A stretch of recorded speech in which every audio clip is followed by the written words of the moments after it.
Onde você poderia se esconder de uma perseguição internacional? Uma pequena vila no interior do Rio Grande do Sul. Talvez esse não é o primeiro lugar que viria à mente de qualquer um, mas foi num desses pequenos cantos em que, há quase um século, se refugiou uma poderosa mulher, vinda da França, junto a seu novo marido e suas 2 filhas sequestradas. Estamos falando da Madame Bovary.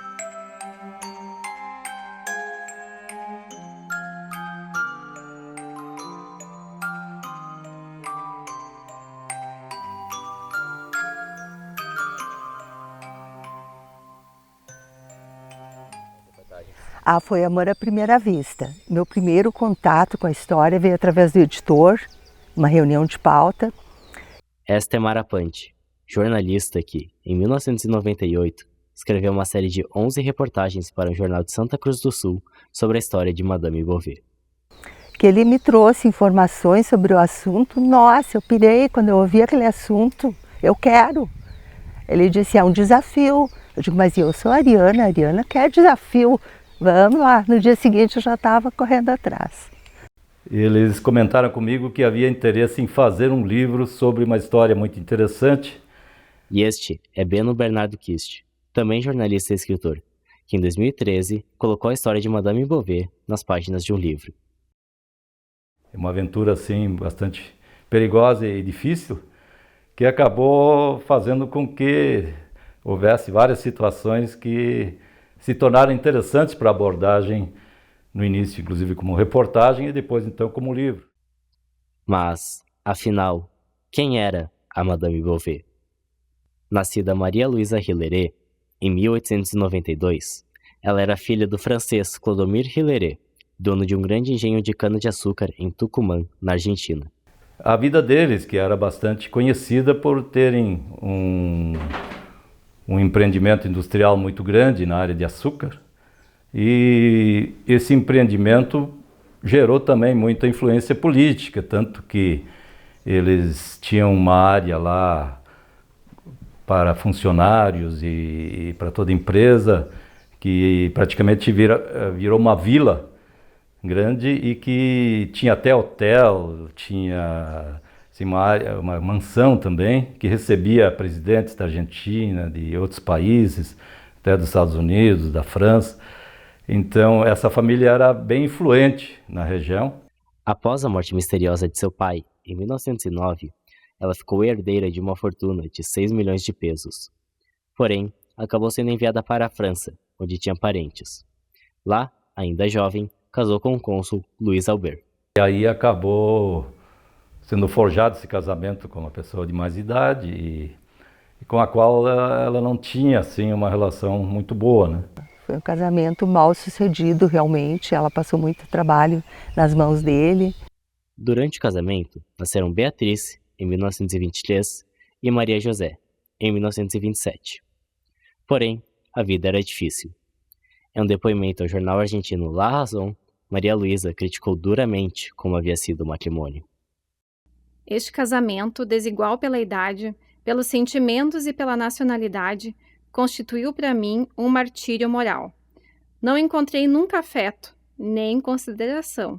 Fui desprezada como uma mulher e como argentina, tratada com depreciação diante dos outros, como somente uma pequena argentina, assim como meu país qualificado por ele de selvagem.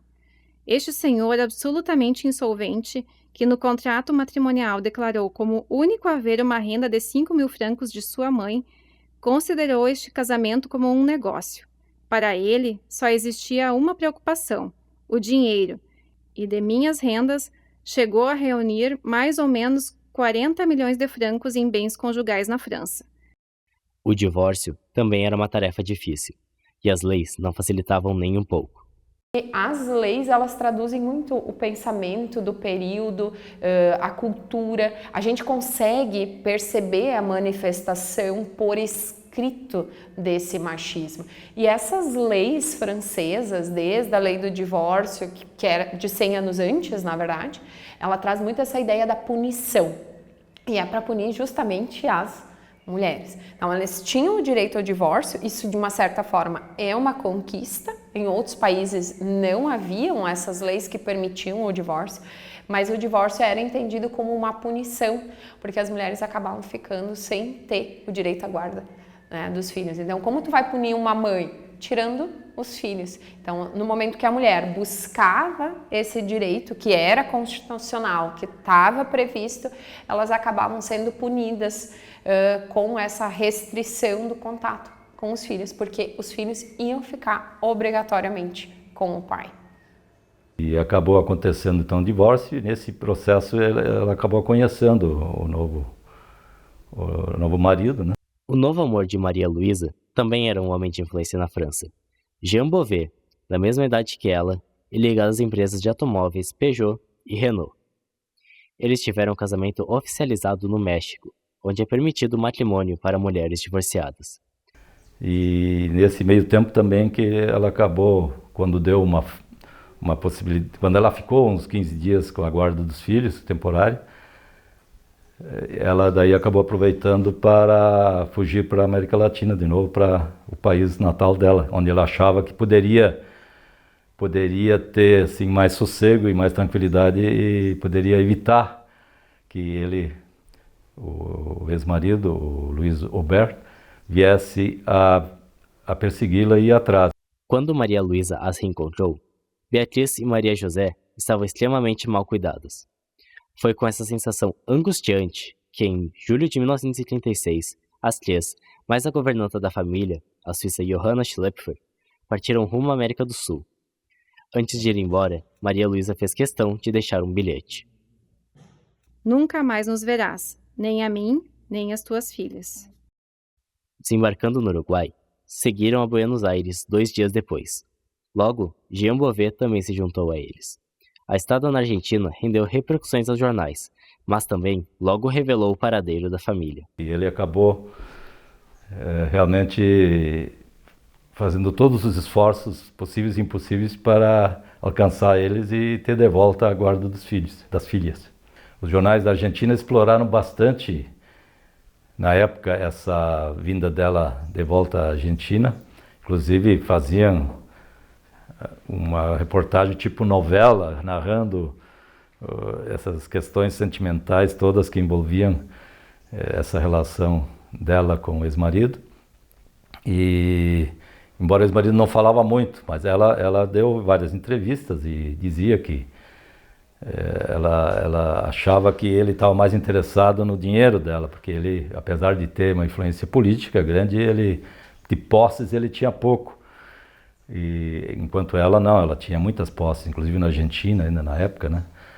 E então ela achava que também um dos motivos fortes que ele gostaria de manter a relação, pelo menos com as filhas, era também material, né? A gente precisa dizer do poder econômico da Maria Luísa, né? Enquanto que outras mulheres europeias provavelmente teriam restritos o contato com os seus filhos, ela, como tinha esse poder econômico, né, era de uma família abastada, né, que vinha, né, pense o que era o recurso de uma viagem, né, intercontinental, fazer essa travessia do Atlântico, isso com toda certeza não teria sido possível para uma mulher pobre. Então a Maria Luísa tem esses recursos, né, para fazer isso. Mas quantas não tiveram a oportunidade, né, de fugir e não permanecer num casamento que era infeliz? A passagem pela Argentina terminou em janeiro de 1937, e de lá a família ingressou no Rio Grande do Sul. Eles acabaram entrando em Uruguaiana e foram indo e subindo e passaram um período lá para a região de Canela, inclusive. E de lá eles foram a Porto Alegre, eles chegaram a morar um tempinho lá. Em Porto Alegre chegaram a ter uma casa lá alugada também. E que foi intermediada através de amigos dela e do governador da época, Flores da Cunha. Mas lá também, em Porto Alegre, também descobriram o paradeiro dela. Aí ela teve que depois buscar uma outra alternativa. Flores da Cunha, o então governador do Rio Grande do Sul, recorreu a um de seus amigos e principais aliados políticos do interior do estado, o médico Dr. Pedro Egler. Era um tipo representante político, em cada região o governador sempre tinha alguém assim, representante político aqui nessa região era esse médico Egler, né? Que tinha muito poder na época, era famoso, era um cirurgião assim, afamado na região, vinha gente de toda a região. O lugar onde vivia o Dr. Pedro Egler e onde viria a se esconder a família Bové era uma pequena vila entre morros no interior de Santa Cruz do Sul, com cerca de 270 habitantes, hoje conhecida como Monte Alverne. Mas à época, singelamente, o local se chamava Rio Tal. O nome vem do alemão, principal origem dos habitantes da região e o idioma comumente falado nas ruas e casas. Naquele lugarejo, a 120 quilômetros de Porto Alegre, podia renascer a esperança de Madame Bové e sua família. Porém, os contrastes eram grandes. Eu acredito que, por ser uma comunidade rural e considerando ser moradora da localidade ainda hoje, então, num primeiro momento, quando tu tá buscando refúgio, quando tu tá fugindo, com toda certeza a curiosidade natural de uma comunidade muito pequena deve ter causado algum desconforto nela, porque ela também não desejava que essa presença dela se manifestasse assim de uma forma a alertar. O primeiro lugar onde a família parou no novo refúgio foi no Hotel e Confeitaria Moritzen, em frente à igreja evangélica. Lá, já atraíram olhares. Maria Luísa e Jean Bové chegaram elegantemente vestidos, enquanto Maria José, filha mais nova, estava vestida como um garoto, para evitar deixar pistas. Após serem recebidos por Pedro Egler, ainda nos primeiros dias, os recém-chegados quiseram comprar uma casa na localidade, a cerca de 200 metros da residência do médico. Eles trouxeram móveis, inclusive móveis muito bonitos. Ela, a governanta, as duas filhas e o novo amor dela. Só que com a aproximação, com a vinda do cônsul para cá, o Egler disse, não, a coisa vai ter que ser mais bem feita. Venham para cá que eu arrumo um esconderijo. É que o cônsul trouxe o quê? Interpol, Polícia Internacional, contato com a polícia daqui. A família passou a se esconder no casarão de Pedro Egler, uma construção que chama atenção na vila e é popularmente conhecida como Castelinho. O Dr. Egler tinha esse castelinho que a gente chamava, uma casa grande que ele construiu lá, além de hospitais, que ainda hoje tem um prédio dos hospitais antigos que ele tinha lá. E no lado desse castelinho também tinha uma outra casa onde almoçavam os funcionários e tinha sempre um espaço grande. Eu recebia inclusive muitos estrangeiros, inclusive como a região foi habitada por imigrantes e descendentes, sempre vinham pessoas da Europa para visitá-los e ele era, se não tinha outro lugar, um hotel, ele acabava acolhendo lá. Inclusive outras pessoas que ficaram por algum tempo lá com ele. E dessa vez também ele também fez questão de acolhê-los e dar a maior proteção possível e todo o atendimento, toda a atenção. Porém, durante as investigações, foi descoberto o envolvimento de Pedro Egler com a família. Ao mesmo tempo, tão logo foi desmascarado, ele se prontificou a proteger os estrangeiros. Que suscitou muitas buscas, inclusive das áreas oficiais e inclusive detetives particulares também andavam atrás e buscavam informações até que acharam pelas ligações que havia com o médico de lá, que tinha também um castelinho e onde inclusive em alguns momentos eles se escondiam lá numa parte da casa que foi aberta para essa finalidade. E colocavam um armário na frente e eles só acessavam por meio do armário. Então era um esconderijo bastante interessante, porque ele mandou fazer esse esconderijo, né?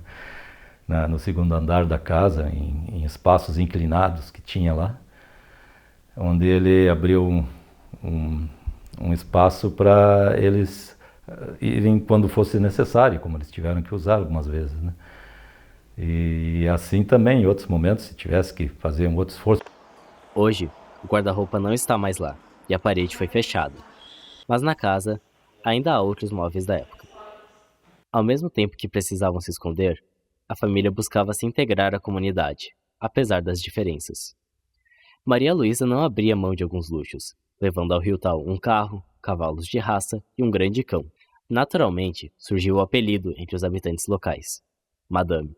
A partir do momento que ela está inserida lá, também gera esse olhar de proteção, né, para com essa família que ali se instala, né? Então, vai gerar essa situação, isolamento geográfico, né? E vai trazer essa questão de trazer para ela essa segurança, porque eu acredito que era isso que ela buscava, né? Ela buscava essa segurança de não ser encontrada, né? De poder viver com as filhas dela, um novo casamento, podendo reconstruir a sua vida. A Maria Luísa também, a mãe delas, também buscava contato com as pessoas de lá. Uma delas em especial ainda vive hoje, tem 105 anos, a Geller de Caso, casada com Ullmann. E ela então, seguido, falava com ela, porque morava bem na frente, inclusive tinha casa comercial. E aí eles mantinham contato, inclusive com outras pessoas também. Ela tentava fazer contato para serviços que ela precisava, outros contatos assim, para deixar a propriedade deles lá também, a casa que eles construíram, que eles compraram lá.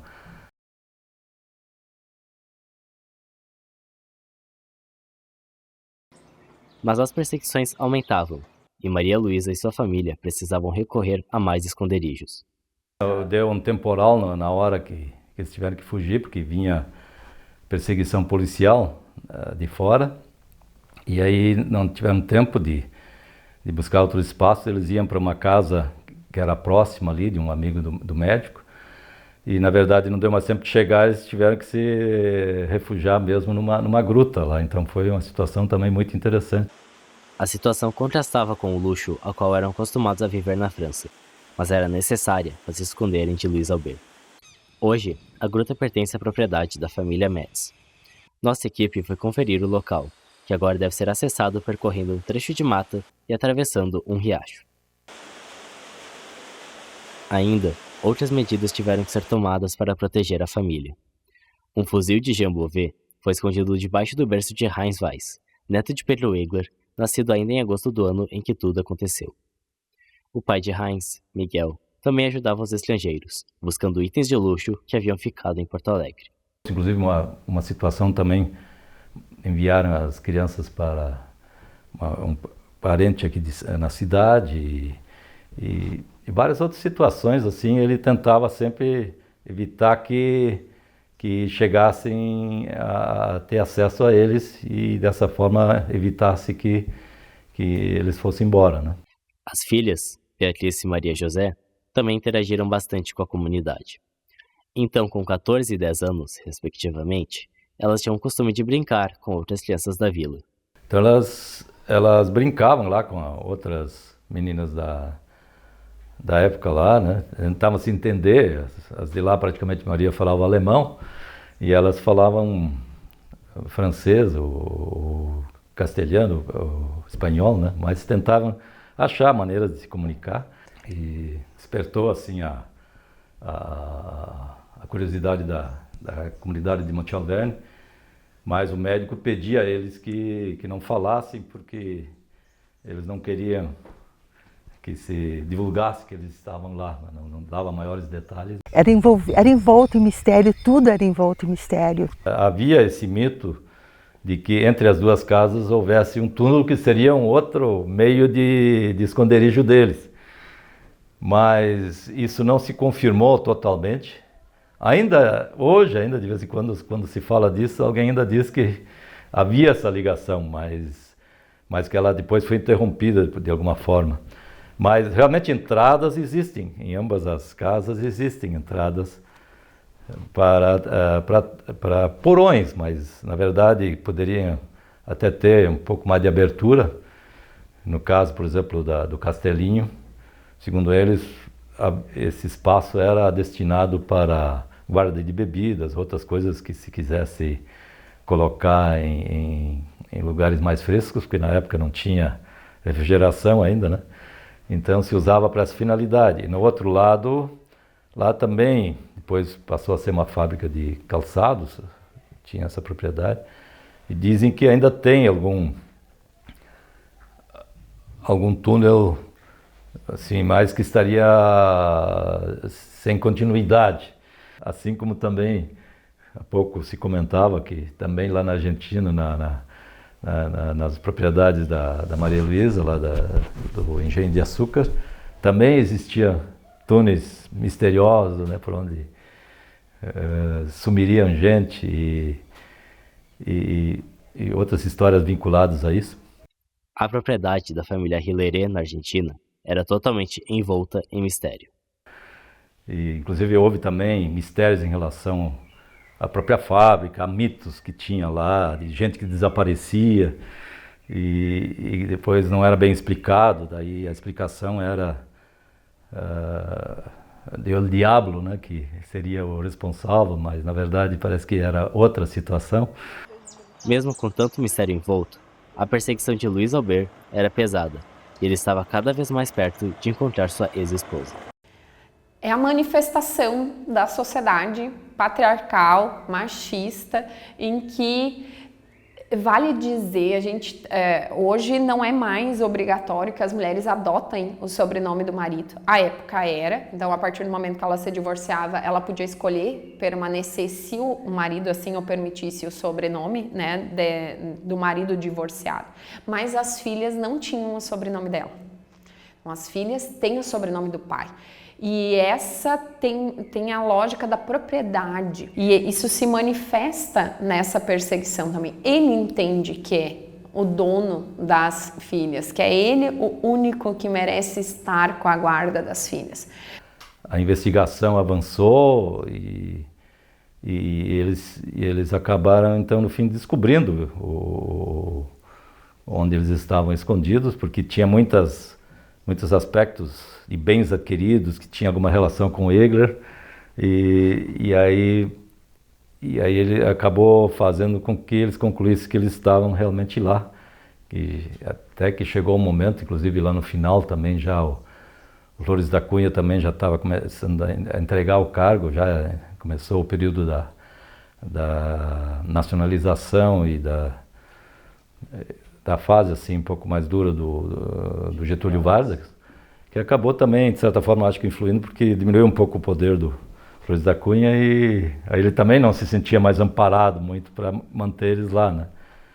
Aí veio a pressão, inclusive na época o prefeito, que era o Coronel Yost, que tem até em nome de rua em Santa Cruz, mas era prefeito na época aqui, ele também, na derradeira investida lá, ele veio junto com os advogados de cada lado e envolveu muita gente, envolveu depois também representações diplomáticas da Argentina, da França, para chegar a um acordo lá que no fim, ela a muito custo acabou aceitando, né? Porque a mãe, a Maria Luísa, né? Ela não queria de jeito nenhum, tentaram, ela, inclusive o ex-marido dela tentou um acordo com ela ainda lá, ela não aceitou, mas no fim então fizeram entre os advogados um acordo e acabaram fazendo com que as filhas retornassem para a França. E eles acabaram também voltando.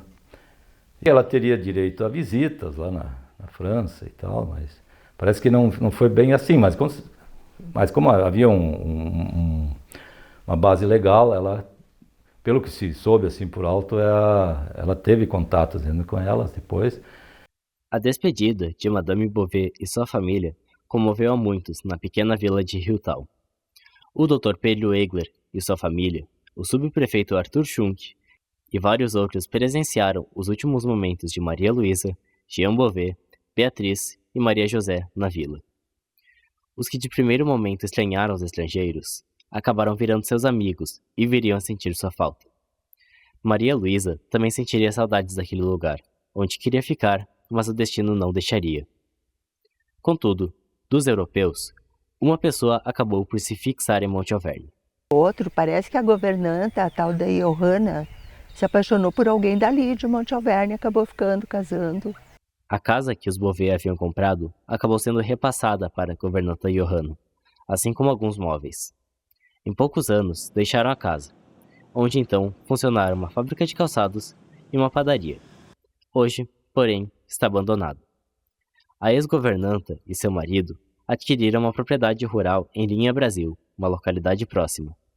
Johanna, carinhosamente apelidada de Nani, seguiu vivendo no município de Santa Cruz do Sul e teve 2 filhos gaúchos, Beatriz, nomeada em homenagem à primogênita de Maria Luísa, e Cláudio. Outro ente querido que ficou em Monte Alverne, o Dr. Pedro Egler, acabou falecendo cedo em 1947, aos 60 anos. Querido por muitos e deixando um legado à saúde na região, ele não só mudou o curso da Vila Riutal, como também salvou a vida de Maria Luísa e sua família. A história da passagem dos estrangeiros pela residência da família Egler é recordada com carinho e guardada pelos seus descendentes. Já em relação à própria Madame Bovary, de volta à França, ela não chegou a pisar em Monte Alverne novamente, apenas teve passagens pela Argentina e manteve contato por cartas. Ela veio a falecer em 1965. Até onde a gente soube, em 1948, foi a última vez que ela entrou em contato por carta com a governanta lá, essa que ficou morando em Monte Alverne. E aí ela falava que eles estavam lá, inclusive queriam que eles fossem também visitar eles na Argentina, ou virem até Porto Alegre, mas eles não podiam sair porque eles estavam aqui cuidando de uma propriedade rural que era deles, que já tinham saído da vila para ir para uma outra localidade próxima lá. E aí então não houve mais contato pessoal, só por carta ainda, né? Ela, a querida Nani, o amado Dr. Egler e seus descendentes, depois daquele 1948, nunca mais se falariam, nem mais se encontrariam. Já não mais havia guerra mundial, nem conflitos pessoais a estabelecer limites. Só o tempo a diluir lembranças e a aumentar distâncias. Mas entre o ar das montanhas e das planícies argentinas e brasileiras, até as ondulosas terras francesas, não se apaga uma intrigante história de amor e de aventura, em que se envolvem várias vidas, cujos destinos continuam a repercutir em seu longo percurso, e onde teimam em jamais se acabar.